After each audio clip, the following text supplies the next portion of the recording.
सारी बतिया के नजर ही नजर में देखते देखते उस दुल्हन ने राजा को समझा दिया। राजा बोला, क्या समझा रही हो, मेरी समझ में नहीं आ रहा। उसने कहा कि अगले जन्म में आप एक किसान थे और किसान की भूमिका में आपके परिवार में आप थे, आपका भाई था, आपकी माँ थी और आपकी एक बहन थी। इतने लोगों का परिवार लेकर जिंदगी आप बिता रहे थे।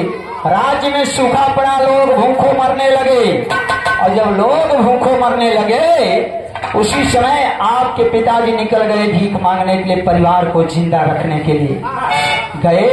गांव के बीच में थोड़ा सा आटा पाए लेकर के आए हैं और जब आटा लेकर के आए उसी आटा से आपकी माता ने एक रोटी बनाने का काम कर दिया। रोटिया तो 5 टुकड़ा तोहार माई कैली और जब तोहार माई 5 टुकड़ा कैली वही रोटिया के 5 लोगन के एक एक टुकड़ा दली ने तब तक एक जोगी आकर के अलग जगा दिया।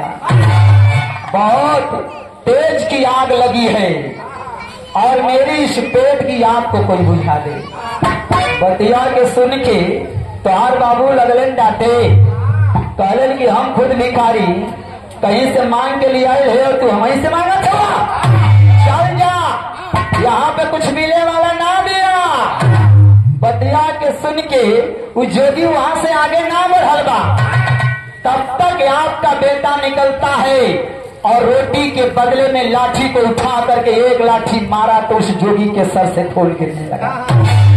तब वो भिखरिया और जब भिखरिया ना गई ना तब तक तो हार माई अलिन और तो हार माई अलिन कहे का भीख मांगत होगा, हमारे घरे खाना ले आए हुआ, लगलिन गाड़ी देवे, इतनी गाड़ी दिहली, लेकिन फिर भी वो भिखारी वहां से। तब तक आपकी बहन आई है, बहन ने भी गाली दिया और आवाज दे दिया कि क्या भीख मांग रहे हो। अगर भीख ही मांगने की इच्छा है, खाना मांगने की इच्छा है तो इससे अच्छा है रास्ते में चले जाओ, कहीं पे गंदगी पड़ी होगी वही गंदगी खा के अपनी आग बुझा लो, लेकिन हम लोग खाना देने वाले। और बतिया के सुन के तब तक जो बड़ा भाई था वो अपने हिस्से की रोटी ले जा करके जोगी को। राधे श्याम भारतीय बिलारी की वसुंधरा से भैया की तरफ से सैकड़ों बिलारी की धरती से सम्मानित लोग आए हैं। सभी लोगों को हृदय की गहराई से प्रणाम करता हूँ। सूर्यवली जौने समय रोटियां खियावे का काम कैले दिया, उसी समय उस जोगी ने आवाज दिया, रे बेटा आज तूने मेरी भूख मिटाने का काम किया है, आगे आने वाले जन्म में तू लाखों करोड़ों लोगों की भूख को मिटाने वाला राजा बनेगा, ऐसा वरदान देने का काम मैं तुझे करता हूँ। इतनी बतिया कहे के बाद जो ही राजा जो ही भिखारी इतने शब्द को बोलने का काम किया और तब तक वो आलोक हो गया, कोई उसे देख नहीं।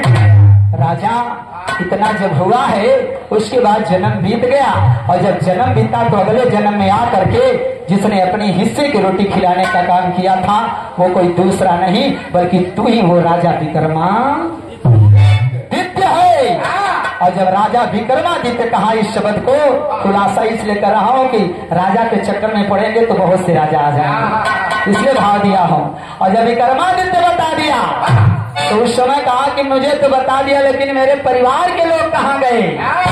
उसने कहा अभी भी नहीं समझ पाए, जिसको तूने भिखारी कह के पहला सवाल पूछा था उसने रोटी ना खिला के कहा जाओ कहीं भीख मांग लो, आज वही जंगल में भीख मांगने वाला तेरा बाप है।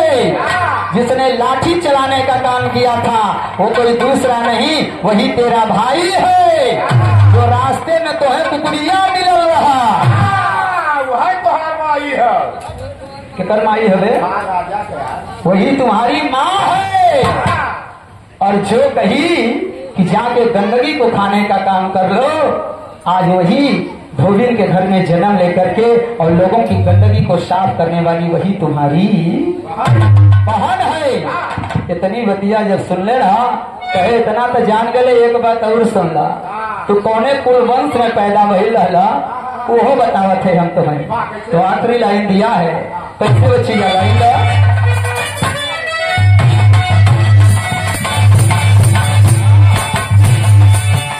कहीं भी